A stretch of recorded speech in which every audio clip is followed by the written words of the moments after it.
ఇప్పుడు ఇది main line అయితే బొక్కలు పడి కాయలు అట్లా ఇంతోటి కాయ పట్టింది కదా శంకరన్న, ఇంతోటి కాయ పట్టింది కదా ఇది చూడు. కాపు విచిత్రమైన కాపు. ఇప్పుడు దీనికి కూడా ఇంతోటి కాయ పట్టింది. అంత కాయ పట్టినా పైన మళ్ళీ లాగలు వస్తుంది, పైన లాగలు వస్తుంది. కింద ఎంత బర్డెనున్నా దీనికి సంబంధం లేదు నాకు. కింద ఎంత బర్డెనున్నా కూడా దీనికి నాకు సంబంధం లేదు, ఇది నాకు సంబంధం లేదు అన్నట్టు పైన లాగలు వస్తుంది.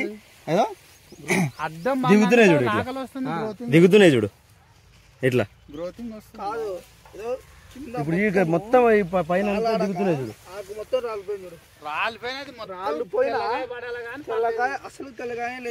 ఇప్పుడు అక్కడ తెల్లకాయ కూడా లేదు చూడ, అంత పట్టిన చుట్టూ మొత్తం ఆకంతా లీఫ్ అంతా పోయి దేనికి మొత్తం డ్యామేజ్ కావాలా కాయ, కింద కాయ మొత్తం డ్యామేజ్ కావాలా. లేదు కాయ డ్యామేజ్ లేదు చూడు. మావైతే చెట్టుకి ఉన్నది మామూలు అయితే డ్యామేజ్ అవ్వాలి. ఇది చూడు ఉన్న డ్యామేజ్ లేదు, డ్యామేజ్ కొద్దిగా కాయ డ్యామేజ్ లేదు, కాయ డ్యామేజ్ అనేది లేదు.